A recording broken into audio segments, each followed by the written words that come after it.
अच्छा, आज हम आपके सामने चर्चा करेंगे। एक पल भी जिसके बगैर जिंदा नहीं रह सकते आप, एक पल में ही ये शरीर खत्म हो जाएगा आपका।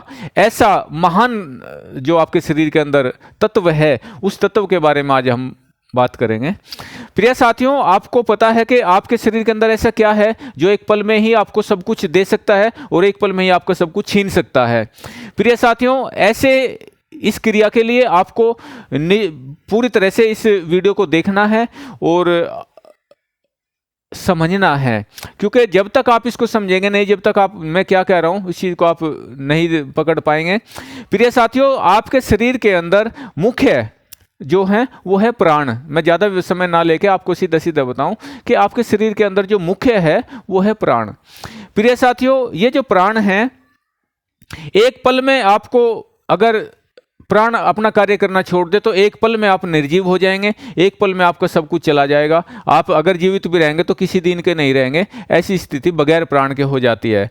प्रिय साथियों, प्राण का साधना में क्या महत्व है, प्राण का आपके शरीर में, आपके जीवन में क्या महत्व है, प्राण आपको कैसे, आप भोजन में सहायक होता है, प्राण कैसे आपको रति क्रियाओं में सहायक होता है, प्राण कैसे आपको मल के त्याग में सहायता करता है, कैसे आपको साधना में सहायता करता है, कैसे आपके भोजन में सहायता करता है, कैसे आपको जीवन देता है, कैसे आपको निद्रा में साथ देता है, कैसे आपको निद्रा में सुरक्षित रखता है, वो सारी बातें, कैसे आप सपने में गमन करते हो, कैसे आपका शरीर यहीं पड़ा रहता है लेकिन फिर भी आप शरीर के सहित दुनिया में घूमते हो सपने के माध्यम से। ऐसी स्थिति में तो कैसे आपको वो प्राण, आपके शरीर के अंदर जो कितने प्राण हैं, कितनी तरह वो काम करते हैं, उन सभी विषयों पे आज हम बात करेंगे। और आशा करता हूं कि ये जो सीरीज है हमें 2-3 पार्ट में बनानी पड़ेगी। आप इन सबको देखेंगे और अपने जीवन को सुखमय बनाएंगे और अपनी साधना को आगे बढ़ाएंगे, इस जीवन को सार्थक करेंगे और ये जो जीवन है इसको पूरी तरह से मूल्यवान बना के आप अपने आत्म कल्याण को प्राप्त होंगे। ऐसी मेरी भावना है, ऐसी मैं चेष्टा करूंगा, ऐसी मैं कामना करता हूं प्रभु से। प्रिय साथियों, हमारे सर्वश्रेष्ठ प्राण जो हमारे शरीर के अंदर प्राण है, वो सर्वश्रेष्ठ एक प्राण है, मुख्य। जैसे कोई राजा, जैसे परमात्मा, देखिए परमपिता परमात्मा जो है, उस परमपिता परमात्मा की वजह से, यानी परमपिता परमात्मा ने प्राणों को उत्पन्न किया और प्राणों, जो प्राण हैं आपके अंदर, उस प्राण को परमात्मा की मर्जी से ही स्थापित किया गया। यानी आपकी जो आत्मा है प्राण के ऊपर आरूढ़ होकर, प्राण के ऊपर सवार होकर आपके शरीर में आती है। और साथियों, मुख्य प्राण जो है उसी की वजह से आत्मा यानी ये शरीर धारण करती है और उसी की वजह से कितने दिन इस शरीर में रहना है, कितना उसको धारण करना है, कितना सुखमय बनाना है, कैसी उसकी सामर्थ्य रहेगी, कैसा वो बलवान होगा कि वो कमजोर होगा, वो सारा उसी प्राण के ऊपर निर्भर करता है, ईश्वर की मर्जी के ऊपर निर्भर करता है। हम सब, आप जो हैं, इस प्राण के माध्यम से ही संसार में सब कार्य करते हैं। अगर प्राण हमारे विकृत हो जाएं तो हमारे पास कुछ भी नहीं है और बगैर प्राण के हम निर्जीव हैं। और अगर प्राण हैं, सब अच्छे से चल रहे हैं, तो हम सजीव हैं। प्रिय साथियों, जो प्राण है आपका, प्राण माता से उत्पन्न हुआ, जैसे मतलब भगवान सत्यम शिवम सुंदरम, जैसे शिव से उत्पन्न हुआ, जैसे शिशु उत्पन्न होता है, ऐसे भगवान शिव से प्राण उत्पन्न है। प्रिय साथियों, वही अपनी रचना करने वाला है, यानी प्राण की रचना करने वाला है। और प्राण जो है वो हमारे शरीर के अंदर ईड़ा, पिंगला, सुषुम्ना आदि सभी नाड़ियों के अंदर वो प्राण ही विचरता है। और प्राण जो है, इच्छा, अनिच्छा जो भी है वो सब हमारे प्राण के ऊपर निर्भर करता है। प्रिय साथियों, जैसे एक राजा है, राजा अपनी प्रजा को, अपने देश को, अपने सब पूरे राज्य को जैसे संभालता है। एक राजा जब सत्तारूढ़ होता है या सत्ता में होता है तो वो क्या करता है, अपने देश में बड़े बड़े ऑफिसरों को इकट्ठे करता है और अपने बड़े जो उनके कर्मचारी हैं उन सबको वो कार्य सौंपता है कि भाई इस भाग में आपकी जिम्मेदारी, इस भूमि में आपकी जिम्मेदारी। ऐसे वो 10 के 10 जो आपके प्राण हैं, आपके शरीर के अंदर प्राण हैं 10, 10 प्राणों को वो जो मुख्य प्राण है सबको उनके उनके कार्य बांट देता है। प्रिय साथियों, जो प्राण है वो है प्राण, अपान, व्यान, उदान, समान। कुर्रम, करकल, नाग, देवदत्त और धनंजय। 10 प्राण हैं आपके शरीर के अंदर। ये 10 प्राण आपके शरीर के अंदर कार्य करते हैं। ये 10 प्राण आपको, आप भोजन करते हैं तो भोजन कैसे आपके अनाशय में जाता है, कैसे फिर वो लीवर में जाता है, कैसे वो फिर बड़ी आंत में जाता है, और बड़ी आंत से कैसे वो बाहर आपके शरीर से मल के रूप में बाहर आता है, वो सब प्राण की वजह से आता है। वो एक अलग तरह का प्राण है। आप स्त्री के साथ सहवास करते हैं तो कैसे आपके शरीर से वीर्य निकल के उसके गर्भ में जाता है, वो भी प्राण का काम है। आप कैसे पलके झपकते हैं, वो भी प्राण का काम है। हमारी जीवा कैसे हमारे शब्द बनाती है, कैसे हमारे कंठ से शब्द उत्पन्न होते हैं, वो भी प्राण का काम है। आपको कैसे सुनता है, वो भी प्राण का काम है। आप कैसे नासिका से खुशबू लेते हैं, दुर्गंध लेते हैं, वो भी प्राण का काम है। तो जितने भी प्राण आपके शरीर के अंदर हैं, वो सब मुख्य प्राण ने सबको अलग अलग कार्य बांटे हुए हैं। उसी पे ही आज हम चर्चा कर रहे हैं। प्रिय साथियों, जैसे राजा सभी नगरों में अपने कर्मचारी छोड़ता है, उसी प्रकार प्राण भी सारे शरीर में अपने 10 प्राणों की ड्यूटी लगाता है। और वो सारे कैसे कार्य करते हैं साथियों? सभी प्राण, जैसे मैंने आपके सामने बताया, प्राण, अपान, व्यान, उदान, समान, कुर्रम, करकल, नाग, देवदत्त और धनंजय, ये 10 प्राण हैं।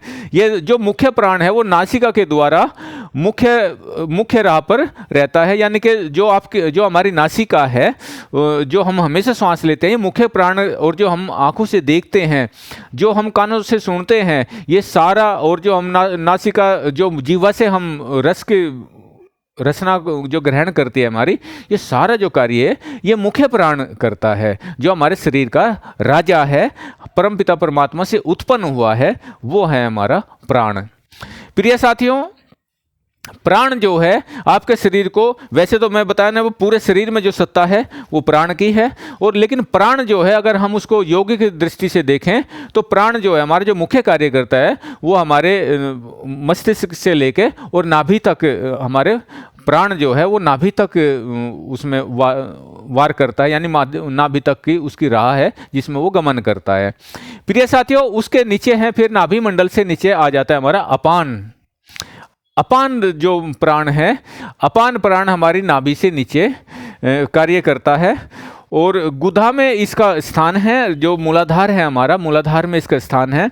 साथियों, मूलाधार जो है आपका, अगर मूलाधार, जैसे मैंने बताया कि अगर आप भोजन करते हैं तो वो भोजन आपके अनाशय में जाता है, अनाशय से आपके लीवर में जाता है, लीवर से फिर वो घूमता हुआ आंतों से फिर वो बड़ी आंत में जाता है, फिर वो गुदा द्वार से वो बाहर आता है। आपने देखा होगा, अगर आपको पूरी तरह प्रेशर नहीं बनता तो आपका पेट साफ नहीं होता और मल नीचे नहीं उतरता। तो वो किसका कार्य है? वो ट्रांसपोर्टेशन का कार्य करता है। अपान, अपान नाम का जो प्राण है वो आपका ट्रांसपोर्टेशन का काम करता है। चाहे आपके शरीर के अंदर कितना भी मल है, अगर मल नहीं उतरता तो समझ लो आपका प्राण अपान जो है वो सक्रिय नहीं है। प्रिय साथियों, अगर आपका अपान सक्रिय नहीं है तो आपको साधना के अंदर भी कोई लाभ नहीं मिलेगा। साधना, क्योंकि अपान वायु जो है, जो नाभि तक वार करती है, और ऊपर से मुख्य प्राण जो है वो नाभि तक वार करता है। और जब नीचे का प्राण जब उठ के ऊपर की ओर चलता है, जब नाभि के चक्र को तोड़ता हुआ ऊपर जाता है, तभी आप सुषुम्ना के अंदर से होते हुए तभी आप सहस्रार को जाते हैं। जो कुछ लोग कहते हैं कि सुषुम्ना नाड़ी जो है हमारे हृदय से लेकर मस्तिष्क तक सेल पे गई हुई है। तो प्रिय साथियों, जब अपान जो है हमारे चक्र, नाभि चक्र को तोड़कर ऊपर जाता है, तभी आप साधना में सफल हो पाते, तभी आपकी सुषुम्ना जागृत होती है, तभी आपकी कुंडलिनी शक्ति सक्रिय होती है, जागृत होती है। प्रिय साथियों, अगर आपका प्राण ठीक नहीं है तो आपका मोशन ठीक नहीं होगा, यानी आपका पेट साफ नहीं होगा, और पेट साफ नहीं होगा तो अनिद्रा, बीपी, शुगर, इस तरह के दोष, बवासीर, भगंदर, फिसर, फिस्टूला, इस तरह के दोष, और गुदा मार्ग के अंदर पीप आना, खून आना, ये तो आम बात हो जाती है अगर आपका अपान सही नहीं है। जब इस तरीके के साथ में पुरुष सहवास करता है तो अपान वायु की वजह से ही उसका वीर्य स्त्री के उदर तक जाता है, स्त्री के गर्भाशय तक जाता है। यानी उस ट्रांसपोर्टेशन का उस वे में भी काम आपका अपान प्राण ही करता है। प्रिय साथियों, अगर आपका अपान ठीक नहीं है तो आपके, जैसे मैंने बताया, मूलाधार, स्वादिष्टान और मणिपुर, तीन चक्र जो हैं आपके अपान के क्षेत्र में आते हैं, और अपान ही, वैसे तो जब तक साधना में सहस्रार तक अपान नहीं आता, प्राण और अपान की एक राह नहीं हो जाती। जब प्राण है वो नीचे तक आने लगता है और नीचे से ऊपर तक अपान जाने लगता है। तो प्राण और अपान की जब एक राह हो जाती है तभी आप साधना में सफल होते हैं, अन्यथा जब तक आपको कुछ मिलना जुलना है नहीं। आप कितने ही रुके मारे कि मेरे तो कुंडलिनी जागरण कर दी, मेरे तो गुरु ने ये कर दिया, मेरे गुरु ने वो कर दिया, आप कितना भी कहते रहे कुछ होने जाने वाला है नहीं। आप वहीं के वहीं है, डाके तीन पात चौथा लगे ना पांचवे की आस। ये मैंने बहुत सुना और मैंने बहुत देखा, बहुत बड़े बड़े साधक मैंने देख लिए, लेकिन लास्ट में मैं देखता हूँ वो बेचारे वहीं के वहीं हैं। देखिए मैं सबकी बात नहीं करता, जो इस राह पे अग्रसर हैं, जिनको इस राह पे मिला हुआ है वो मेरे सम्मानीय हैं, उनका मैं सम्मान करता हूं। लेकिन जो झूठ बोलते हैं, ढोल पीटते हैं, ऐसे लोगों का मैं बिल्कुल भी समर्थन नहीं करता। प्रिय साथियों, तो अपान जो है, क्योंकि मुख्य प्राण जो है अपान, प्राण अपान व्यान उदान समान, तीन जो पांच प्राण हैं हमारे, पांचों प्राण मुख्य और पांच उप प्राण हैं। जैसे मैंने कुर्रम, नाग, देवदत्त और धनंजय की बात करी, ये उप प्राण हैं। प्रिय साथियों, जब अपान आपका पूरी तरह से सक्रिय होगा तो आपको अच्छा भोजन पचेगा, यानी भूख बहुत अच्छी लगेगी, आपको पेट सही साफ होगा, आपको किसी तरह का भी शुगर, थायराइड या सर्वाइकल या बीपी इस तरह के रोग बिल्कुल भी नहीं होंगे। साथियों, उसके बाद फिर सत्ता आती है, हम थोड़ा थोड़ा जिक्र करेंगे, इस पर विस्तार से नहीं जाएंगे। उसके बाद सत्ता आती है साथियों समान प्राण की। जो समान प्राण है यही सारे शरीर में रहता है। साथियों, समान प्राण ही पूरे शरीर में रहता है, पूरे शरीर में विचरता है। ये जो है ये एक तरह से प्राण के बाद इसकी पूरी सत्ता प्राण ने इसको दे दी और पूरे शरीर में विचरण करने की। कि किस दुर्ग में, क्योंकि ये जो आपका शरीर है ये एक दुर्ग है, ये आपका शरीर एक किला है, और वो किला है जिसको कोई जीत नहीं सकता, अभेद्य है ये, इसको कोई भेद नहीं सकता। वो ये शरीर है। आप इस शरीर के अंदर रहते हो, लेकिन आप भी इसको भेद नहीं पाते। आप भी शरीर के अंदर रहते हुए शरीर को भेद नहीं पाते, क्योंकि 9 दरवाजे प्रगट देखा, 10वां बंद किवाड़ा। 9 दरवाजे आप प्रगट देखते हो, लेकिन 10वां जो बंद किवाड़ है जो आपके सहस्रार का, उसको आप नहीं देखते। इसलिए कबीर साहब ने बोला कि 9 दरवाजे प्रगट देखा, 10वां बंद किवाड़ा। और भी जगह इसका वर्णन आता है, और श्री संत कबीर ने भी इस बात को बोला, लेकिन बहुत जगह भी इसका वर्णन आता है। प्रिय साथियों, जो 10वां जो द्वार है, 10वां द्वार, खैर वो एक अलग विषय है, आज हम प्राण पे ही बात करेंगे। प्रिय साथी, जो प्राण आपका समान जो प्राण है पूरे शरीर में विचरता है, यानी कि सारे जितने भी प्राण आपके मुख्य प्राण से समान पे आया, और समान प्राण जो है ये सारे शरीर को आपके, चाहे वो अपान हो, चाहे वो उदान हो, चाहे वो कुर्रम हो, नाग हो, देवदत्त हो, धनंजय हो, किसी भी प्राण की मैं बात करूं तो सारे प्राणों को बल जो देता है, ऊर्जा जो देता है कार्य करने की। जैसे आपका प्रधानमंत्री, उसके बाद फिर गृह मंत्री, फिर रक्षा मंत्री, इस तरह जो सारे चीज सभी को जो ऊर्जा देता है वो आपका देता है समान प्राण। समान प्राण आपके पूरे शरीर में व्याप्त रहता है, और सारे शरीर के जो आपके चक्र हैं, मूलाधार, स्वादिष्ठान, मणिपुर, अनाहत, विशुद्ध, आज्ञा, जो ये आपके चक्र हैं और सहस्रार, इन चक्रों के अंदर जो जिस प्राण की जहां पे महत्वता है, जिस प्राण की जहां मुख्यता है, उस प्राण को बल देने का काम करता है समान प्राण। प्रिय साथियों, जैसे ये शरीर है, ये जब तक ये चेतन है, इसके अंदर आत्मा बैठी हुई है, और जब आत्मा इसके अंदर से निकल जाती तो ये जो शरीर है ये सर्वव्यापक परमात्मा के वे में आ जाता है। जैसे सर्वव्यापक परमात्मा इस शरीर के अंदर फिर भी रहता है आत्मा निकलने के बाद भी, ऐसे इस शरीर के अंदर जो मुख्य प्राण है वो सारे शरीर में विद्यमान है, और इस मुख्य प्राण की वजह से सारे चक्र, सारे प्राण यानी 10 प्राण अपना अपना कार्य करते हैं उनके ऊपर। जैसे एक रथ के अंदर कई घोड़े जुड़े हुए हैं और उनकी लगाम एक ही सारथी के हाथ में है, ऐसे ही जो पूरे शरीर के अंदर जितने भी प्राण हैं सबकी लगाम एक मुख्य प्राण के ऊपर है, और मुख्य प्राण का जो उप प्राण है वो है समान। तो समान जो प्राण है वो सारे शरीर के चक्रों को, सारे शरीर के प्राणों को, सारे शरीर की क्रियाओं को, सारे शरीर के अंदर जो जो भी कार्य होते हैं, जहाँ पे पाक विधि है, जहाँ पे भोजन मथा जाता है, पकाया जाता है, मल से बाहर जाता है, यानी ट्रांसपोर्टेशन का काम होता है, पाक का काम होता है, और सर्जन का काम होता है, वो सारे के ऊपर अंकुश मुख्य प्राण का और समान का होता है। प्रिय साथियों, अगर आप इन प्राणों के भेद को समझते हैं, इन प्राणों के ऊपर आप कार्य करते हैं, प्राणों को समझते हैं, प्राणों को जीतने की कोशिश करते हैं प्राणायाम के द्वारा, अपने शोधन क्रियाओं के द्वारा, अपने पूर्ण गुरु से आप प्राप्त अपनी दीक्षा के द्वारा जो आप इसमें कार्य करेंगे और योग मार्ग पर चलेंगे, तो मुझे नहीं लगता आपको कोई रोड़ा आएगा। लेकिन बगैर किसी गुरु के आप प्राणों की साधना करने लग जाए, ये मैं बिल्कुल भी नहीं कहूँगा। और किसी योग्य गुरु से ही आप अपने प्राणों की दीक्षा लें, यानी साधना करें, उनसे दीक्षा लें और अपने योग मार्ग के द्वारा अपने इस आत्म कल्याण को जो आप इसी जीवन में संभव कर सकते हैं, क्योंकि मुक्ति इसी जीवन में संभव है। प्रिय साथियों, आपको जरूर अपने आत्म कल्याण के मार्ग पर चलना चाहिए। एक पशु के जैसे अगर इस जीवन को आप जी के चले गए, तो फिर आप में और पशु में, हम में और पशु में कोई अंतर नहीं है। साथियों, आप ड्राइविंग अच्छी करो, अगर ड्राइविंग अच्छी करते करते भी गाड़ी कहीं लग जाती है, कोई दिक्कत आ जाती है, तो उससे समझो कि विधाता की मर्जी है। लेकिन अगर हम रफ ड्राइविंग करेंगे और हम सोचे मंजिल पर चल जाएं, ऐसा बिल्कुल भी नहीं होता। प्रिय साथियों, इस जीवन को रफ वे में ना लेके जाइए, इस जीवन को सार्थक करिए। जो इस दुनिया में आए हो तो अपने जीवन को सार्थक बनाइए, किसी गुरु की शरण लीजिए और अपने आत्म कल्याण के मार्ग पे आगे बढ़िए। प्रिय साथियों, अच्छा भोजन रखिए, भोजन सुपाच्य रखिए, शोधन क्रियाओं को सीखिए, करिए। और भोजन के अंदर अपने जो हमने भोजन के ऊपर भी वीडियो बनाई हुई है, आप उनको देखिए। और अनियमितता आपके भोजन में बिल्कुल भी ना हो।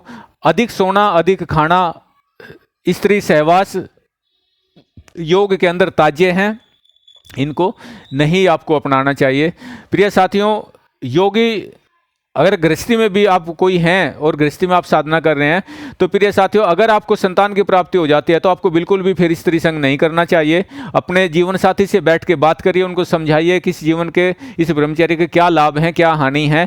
और ब्रह्मचर्य को सुदृढ़ करने वाली जो क्रियाएं हैं, जैसे वज्रोली, अश्वनी, प्राणायाम, इस तरह की जो क्रियाएं हैं, उन क्रियाओं को साधिए ताकि आपका ब्रह्मचर्य खंडित ना हो। अगर आपका ब्रह्मचर्य खंडित हो जाता है तो योग और भोग दोनों इकट्ठे नहीं चलते।